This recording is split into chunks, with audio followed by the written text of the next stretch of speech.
Contar algumas coisas para vocês desse acontecimento todo que me marcaram e que eu imagino que não seja exatamente o que vocês, o que quem me conhece espera que me marque. Nós somos uma geração muito carente de ídolos, né? Se os heróis dos nossos pais morreram de overdose, imagina o que sobrou pra gente, né? E não à toa, pessoas como eu, que tem assim, sem nenhuma falsa modéstia, mas tem bem pouco para oferecer, são tão queridas por tanta gente. É por falta de ídolos bons. Tá? E eu tô ciente disso.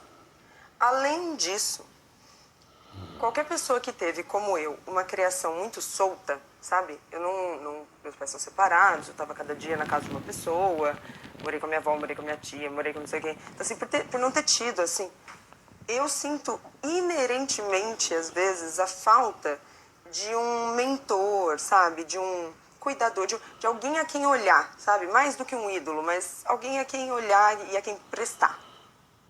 Na verdade, não a quem prestar, né? Porque eu não presto contas, mas alguém que tem aquela figura, né? De orientar. Tanto que ao longo da vida, não sei vocês, mas eu, na minha cabeça, eu vou elegendo, né? Algumas figuras. E no meu caso, quase que sempre foram autores, né? Então, o Nuno Cobra teve um peso muito grande para mim. Depois, o Dr. Souto teve um peso muito grande para mim, assim, nesse lugar de mentor, sabe? Nessa posição de mentor. E o Jordan Peterson, ele foi isso, assim, em seu auge para mim. Porque esse homem tem... Eu fico com... Filho, para quieto! Gente do céu, peraí. Me lembrar como eu conheci. Quando eu ouvi falar dele pela primeira vez, eu não consigo exatamente me lembrar. Talvez alguém até lembre, eu já tenha comentado. Mas eu me lembro que ouvi-lo foi uma sensação enorme de volta para casa. Eu costumo falar isso sobre o objetivismo randiano também, que quando eu comecei a ler sobre objetivismo randiano, comecei a ler Rand, eu senti isso também, a validação de coisas que... Sabe quando você sempre pensa alguma coisa e chega alguém e fala, coloca em palavras, você fala, isso, é isso. Eu nunca tinha conseguido expressar, mas é isso. Com ele foi 100% isso. Mas foi mais do que isso, porque daí eu o conheci por alguns vídeos. Para quem não conhece a história, ele é psicólogo, professor de universidade. Ele ficou muito conhecido quando houve uma imposição de lei no Canadá que norteava a fala. O assunto era a legislação, o governo tomando frente na imposição da fala, quebrando completamente o conceito de liberdade de expressão. E ele ficou muito conhecido nessa época por ir contra essa imposição. Mas ele já era bastante conhecido, porque desde 2016, acho que o primeiro livro dele foi em 2016, se não me engano, e ele já postava no YouTube vários trechos inacreditáveis das aulas que ele dava na universidade. Eu fiquei sabendo dele no meio desse fuzuê e tal, e fui lá e olhei alguns vídeos, e aí eu vi ali um cara extremamente eloquente, com uma fala assertiva daquela que é delicioso de ouvir. Inclusive, uma das coisas que ele ensina muito é essa coisa do seja preciso na fala. Se livre dos... E é doido, porque isso é uma coisa que eu sempre prestei atenção. Acontece de eu, de repente, querer ver um conteúdo, um vídeo de alguém, mas a pessoa tem uma fala... aquela fala... Ou ela fala muito lento, ou ela tem um vício de linguagem que alguma hora acaba pegando pra você, ou ela tem dificuldade com vocabulário. É muito diferente de você ouvir o conteúdo de uma pessoa que fala muito bem. E é óbvio que eu não tô falando isso de um ponto de vista maioral. Eu gostaria muito de melhorar a minha também, mas o que eu estou dizendo é que eu via um cara que tinha uma fala assertiva, que tinha uma eloquência maravilhosa, um cara claramente, nítida, indiscutivelmente muito inteligente. Inteligente porque, você vê, tem uma base de referências muito grande, de referências de todos os tipos. Então, na palestra que ele deu ontem, por exemplo, e na que eu assisti em Miami, ele usou, a de ontem muito mais, mas ele usou muito a literatura bíblica, muito. Então é um cara que entende muito disso, por sinal muito. Não tanto quanto algumas pessoas, mas essa muito.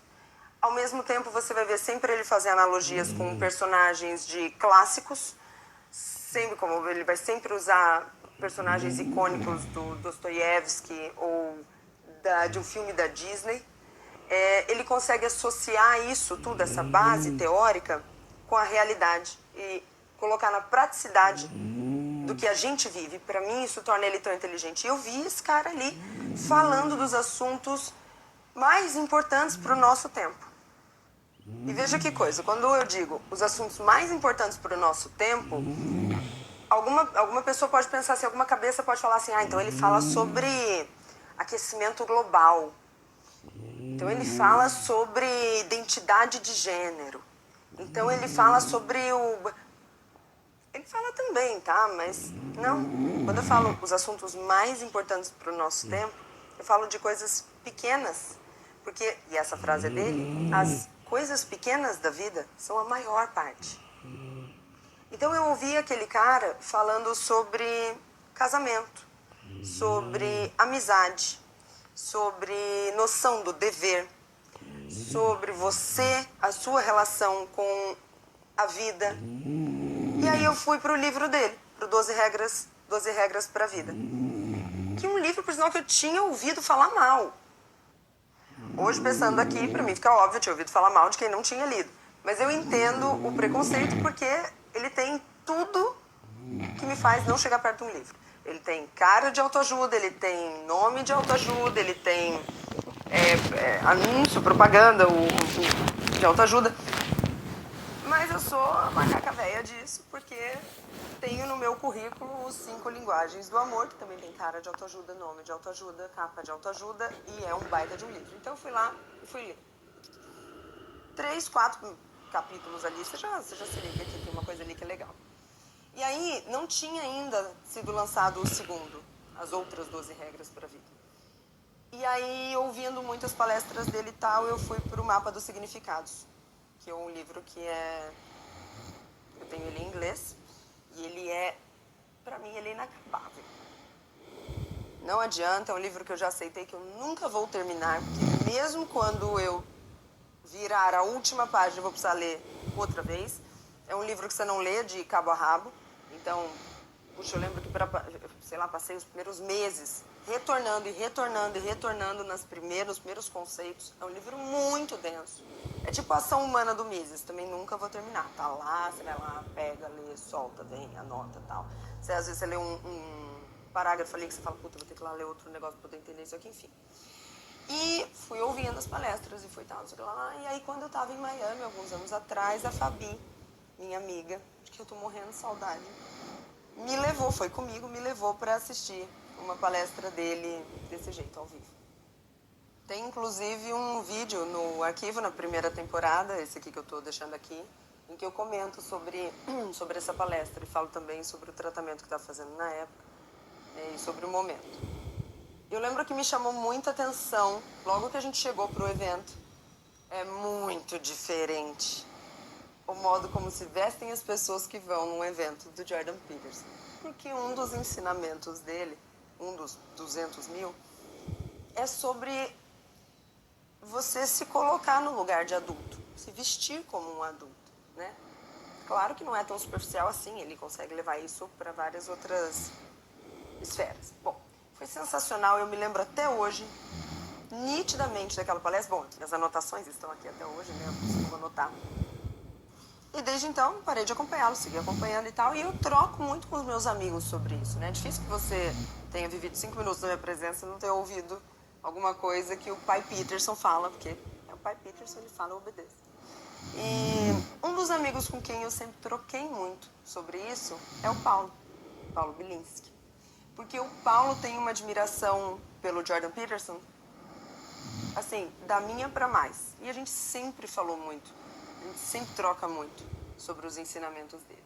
Bom, e aí, meu povo, na segunda-feira eu fui lá pro podcast, né?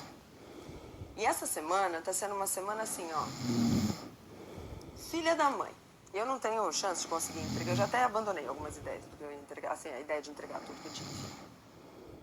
Então, no meio desse caos dessa semana, eu tava no trânsito, assim, ó, chegando lá pro estúdio, mas assim, atrasada na minha ideia. Não atrasada, não cheguei atrasada, mas atrasada, sabe, desesperada e tal, não sei o que. E o Paulo me ligou. E olha que interessante, se você assistiu o podcast, que inclusive vou deixar o link aqui, você me viu falar. Ali eu falei, olha, eu aceito que eu não dou conta, que não dou conta de fazer tudo, eu aceito. Por exemplo, aí eu falo, por exemplo, hoje, 3 amigos me ligaram. As pessoas não me ligam, porque elas sabem que eu odeio que liguem. E se 3 me ligaram, aí eu ainda falo, cara, eu vou pegar esse trecho e ainda falo assim, tem um que não me liga, pra ele ter me ligado é porque é importante, e eu não pude atender. Esse um era o Paulo. Resultado, fui retornar o Paulo só ontem, e aí ele, mano, como que você não me atende, cara? Ele falou, era pra ver se você queria ir almoçar com o cara. Ele foi almoçar com o Jordan Peterson. Eu fiquei arrasada, mas ainda falei pra ele, né? Falei, cara, não sei nem se eu não quero incomodar o homem, não incomodaria o homem e tal. E ele falou, ó, mas como eu fiz contato com ele, trocamos ali contatos e tal, lá, ele convidou a mim, a Carla e tal, pra irmos ali nos bastidores da palestra amanhã. E você quer ir também? E eu falei, cara.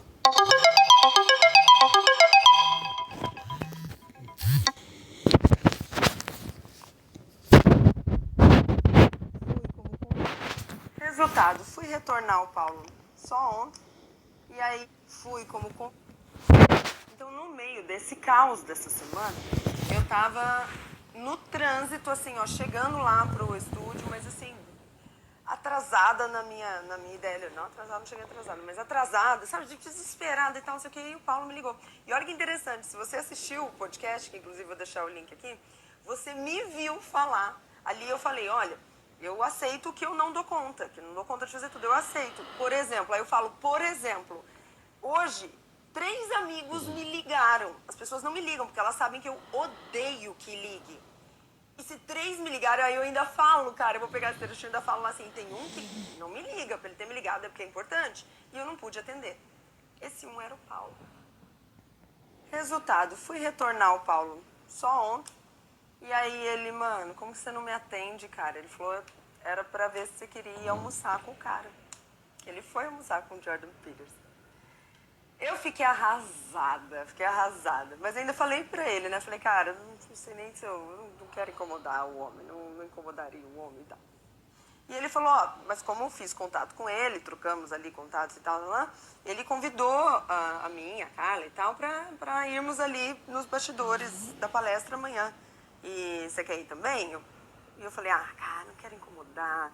Eu tenho muito essa pira do incomodar, sabe, gente? Ainda mais, puta, eu palestrei tanto tempo, eu sei como é o ritmo, sabe? Depois da palestra você tá fisicamente muito cansado, enfim. Mas ele falou, não, cara, vamos lá, se achar que não der, que não dá e tal, beleza.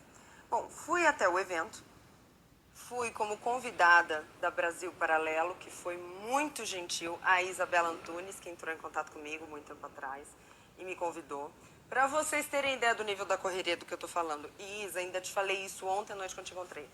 A caixinha com o convite chegou, sei lá, 10 dias atrás.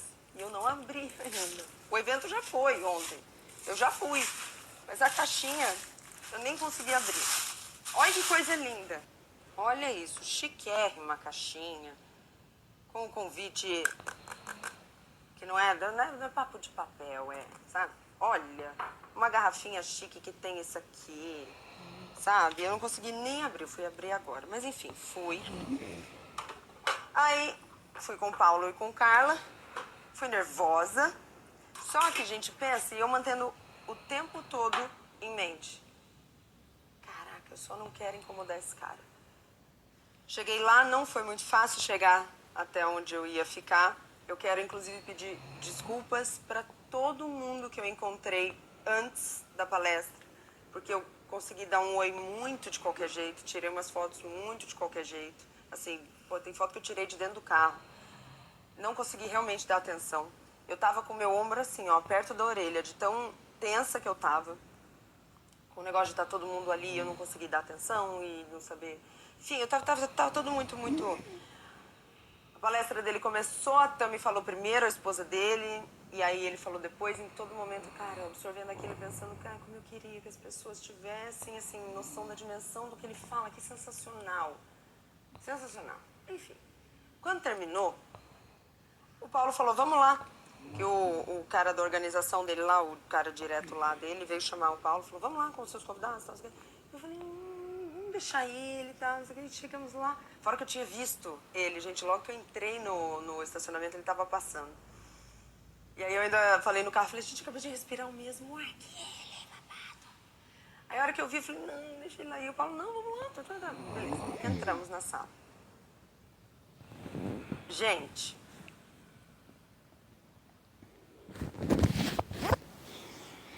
que pessoa amável. Que pessoa cheia de amor. Que cara cuidadoso, que gentil. Um nível de gentileza humana, sabe? De humanidade, assim, pega na sua mão, olha no seu olho, perguntou meu nome, sabe? Ouviu. Aí reconheceu o Paulo, abraçou o Paulo. Então ficamos ali, eu, Patrick, Paulo e Carla, conversando. E eu a primeira coisa que eu falei pra ele foi, puta, imagina quando você deve estar cansado, não quero te incomodar, só queria te parabenizar e tal. Imagina, puxando o assunto ali. E aí o Patrick fez uma maravilha de gravar toda a conversa, mas eu vou guardar pra mim, vocês não se importam. Mas a gente estava comentando um pouco sobre o assunto que ele tinha falado, um pouco do que ele tinha falado ali na palestra, sobre os ciclos que a humanidade vive, do ponto de vista sociológico. E como ele usou muitas referências bíblicas na palestra dele, eu fiz uma pergunta sobre uma dúvida que eu tenho há muito tempo e que, por sinal, primo, é aquela dúvida que você plantou tempos atrás, que a gente sempre fala sobre isso, daquele negócio de Davi. Perguntei pro Jordan Peterson, eu tenho a resposta. Incrível, foi incrível. Ficamos ali conversando e tal, e ele, deixa eu te apresentar minha esposa, fui lá falar oi pra Tânia, não sei o quê. E aí, assim, e fora que quando eu tava ali com ele, gente, Paulo e Carla e Patrick são testemunhas, assim, ele conversando em uma hora, eu mesma fiz, olha, vou te deixar descansar, sabe, porque meu desespero de não, enfim. Não, mas eu vou te apresentar minha esposa, eu fui lá, apresentou a esposa e tal, e aí chegaram outras pessoas ali, ficaram e tal. Olha, que momento. Sei que antes de sair da sala de vez, então as pessoas que estavam ali começaram a tirar foto com ele, né? Depois de conversar ali, todo mundo tira. E aí o Patrick falou pra mim, vai lá tirar uma foto com ele. Eu falei, não vou. Ele, mas gente, tá tudo bem, tá tudo aqui, você vai tirar. Eu não consegui, eu não fui. Por isso as fotos que eu tenho, que eu botei aqui no feed, são prints do vídeo em que a gente tá conversando. Estar na presença dele é muito nítido, né, gente? Quando você tá na presença de um herói. Me emociona de falar, é muito nítido. Um herói, ainda que seja um herói pra você, mas é muito nítido quando você tá é um pouco transcendental, assim, que você sente, né? É fora do físico. Nossa! Eu poderia falar tanto de tantas coisas que eu admiro nele, assim, tantas qualidades que me saltam aos olhos, assim, nele. Que ia ficar enfadonho aqui. Mas a sensibilidade que ele sempre demonstrou ter. Porque é um cara que embate, que fala, que tal, não sei o quê, mas você vê que ele é sensível. Sabe? Ele mesmo fala, né, do quão agreeable ele é. Ele usa esse termo. E aí, a hora que eu saí de lá, aí sim eu consegui dar um pouco de atenção pra quem tava lá. Não muita também, porque a gente tinha que sair correndo. Mas eu consegui. E agora, pra finalizar isso, eu queria dizer pra vocês o que me chamou muito a atenção. Antes, deixa eu só mostrar pra vocês aqui como é que foi.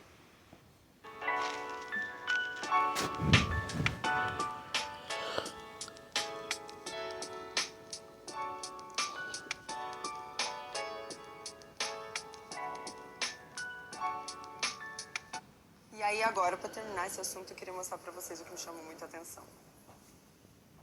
Eu gravei a tela do meu celular, eu vou mostrar aqui pra vocês, mas eu fiquei realmente encantada com a quantidade de pessoas que repostaram a minha foto aqui, que eu postei a foto que eu tô com ele. Eu vou mostrar isso aqui pra vocês. E eu passei só uma vez. Gente, isso é uma galera que me vê por aqui, que não me conhece e que simpatiza comigo num ponto, que entende o nível do quanto isso é importante pra mim e reposta isso no próprio story. Vocês entendem a loucura disso? Assim, é muito louco o que a gente... I follow you into the park, through the jungle, through the dark. E eu vejo que tem sido muito transformador.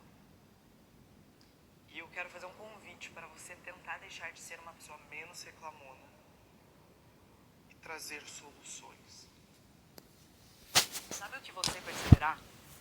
Que você sequer, quando você vai reclamar sobre um problema, usa tempo e energia para buscar a solução. A gente, na maioria das vezes, usamos todo o tempo e energia disponível para culpar mais ainda o culpado, para achar mais erro dentro do próprio erro. Até brinquei com o Rafael, acordei e tava fazendo o cafezinho, falei, pô, amor, a galera vai estar falando, né, essa tal de Luana, uma execução bem meia bomba, né, uma execução mequetrefe, uma execução máxima não. Mas eu quero que perceba, e eu falo isso porque é um grande erro que eu tive por muito tempo, e ainda tenho, e eu notei que eu uso muito tempo, muita energia para encher o saco das pessoas. E como que faz isso? Culpando mais ainda quem já é culpado. Então ficar relembrando que o culpado é culpado o tempo todo. E não só isso. Gente, o áudio tá bom, que eu vi alguém falando que acha que tá com problema.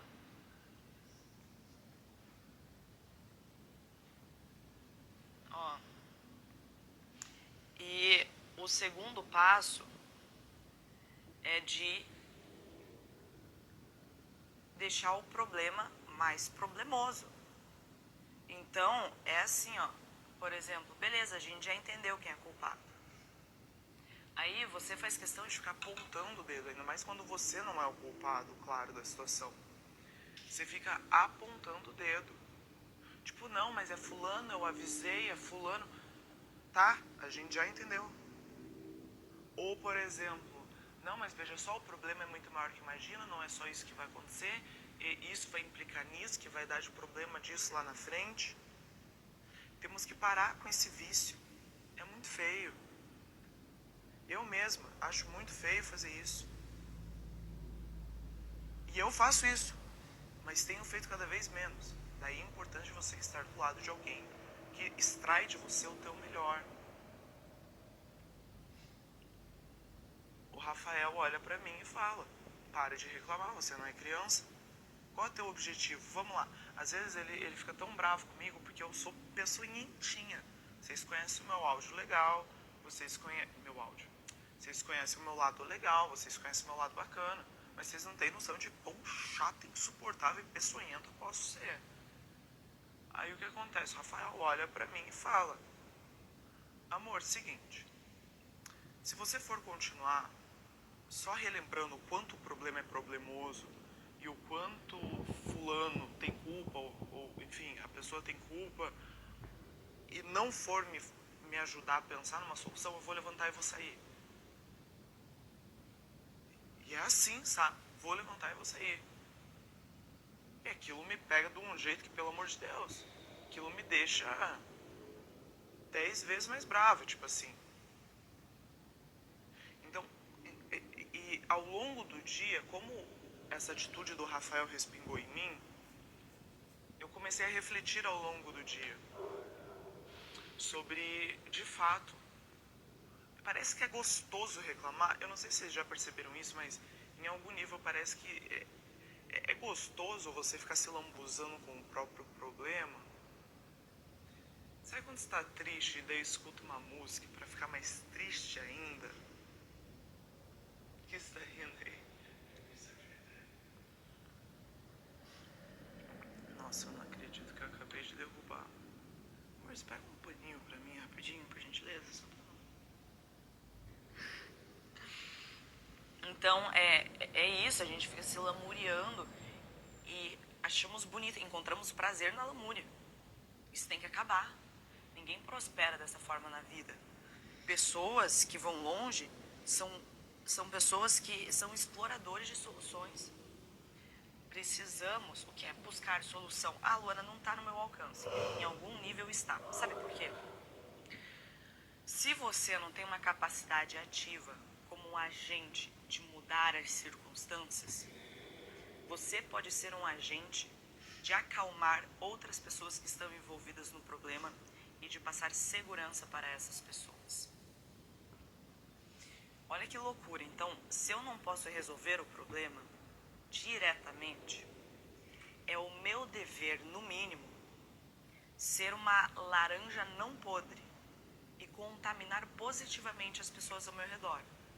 Por exemplo, a gente ainda não sabe como solucionar esse problema, mas estamos aqui como equipe, ou estamos juntos como casal, para suportar esse problema juntos, ter mais força ao encarar esse problema.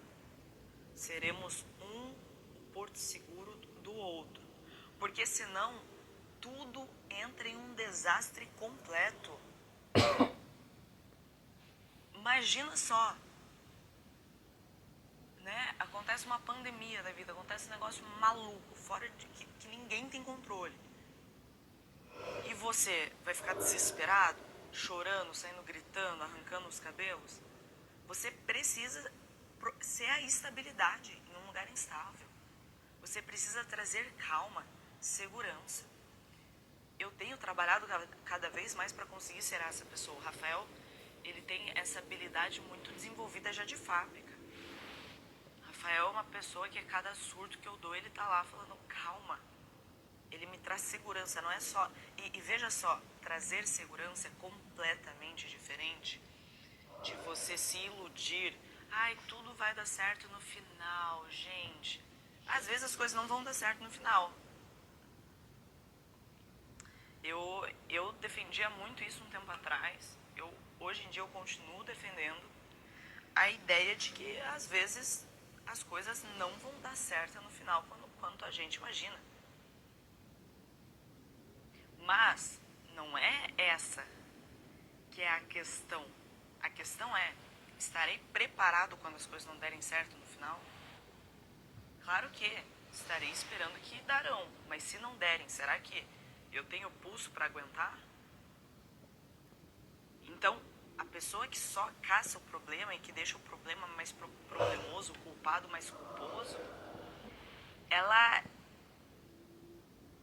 é palha num fogo. Ela piora as situações críticas. Não queira estar do lado de alguém que deixa situações problemáticas mais problemáticas ainda. Tua vida vai virar um inferno. E se você for essa pessoa, você estará tornando a vida dos outros insuportável. Essa que é a grande verdade. Porque eu me encantei tanto com o Rafael? Porque eu disse que aceito quando ele pediu para casar comigo? Porque a gente já passou por tantas coisas que ele foi tão firme e a firmeza dele me trouxe tanta segurança que eu falei, é disso que eu preciso para minha vida. E aquilo me inspirou a ser um pouco melhor.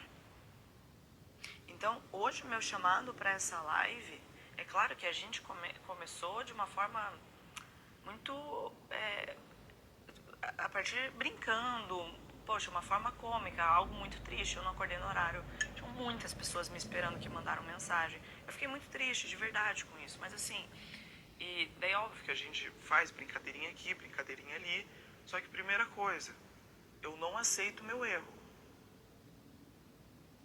Você nunca pode aceitar seu erro. Isso não significa que você vai ficar dando piti. Mas o que é aceitar o erro? É você achar que tá tudo bem ter errado. Não tá tudo bem ter errado. Você não pode ficar carregando uma mochila nas costas pesadas. De ficar se lamentando. Veja, a lamentação, ela é desnecessária. Mas a própria consciência de que não, eu errei, é feio errar, e da próxima vez eu preciso me esforçar para não errar, é coisa de gente adulta, que precisamos desenvolver o hábito. Então, foi o que eu falei até em uma das lives anteriores, não é você dar a risadinha de, ai, eu sou atrasada para as coisas. Não, é você falar, é muito feio ser atrasado. Beleza, eu aceito que eu errei, mas eu estou disposto a mudar. As lives são 5 e 9 da manhã. Aí é nesse momento que o seguidor novo que nunca tinha ouvido uma live fala, mas porra, é claro que coisa de maluco, né? E você espera que dê certo. Eu espero que dê certo. Então, o quanto a gente tem sido esse porto seguro das pessoas ao nosso redor. Eu vou contar uma situação para vocês que aconteceu recentemente. E eu acho que ela exemplifica muito bem tudo o que estamos conversando aqui. Primeira coisa, estávamos no avião indo para Porto Alegre, eu e o Rafa. Eu nunca tive medo de avião. Nunca, nenhum. Nenhum. Podia dar a turbulência que fosse, eu... ok. Só que nesse voo em específico, eu não sei o que aconteceu, qual foi o gatilho. Um voo Curitiba para Porto Alegre, por algum motivo. Foi Porto Alegre, Curitiba ou Curitiba, Porto Alegre? Foi Curitiba, Porto Alegre, né? Eu lembro que a gente chegou lá. É uma baita turbulência, Curitiba, Porto Alegre. Pesada. E nesse dia teve uma turbulência pesada. E beleza, óbvio, deu friozinho na barriga, ok? Só que teve um problema. Uma mulher, acho que ela tinha uns 50 anos, ela estava sentada assim, no banco do lado, um para trás, então estava meio que na diagonal. Quando o avião cedeu e deu aquele tranco, ela deu um grito de pavor.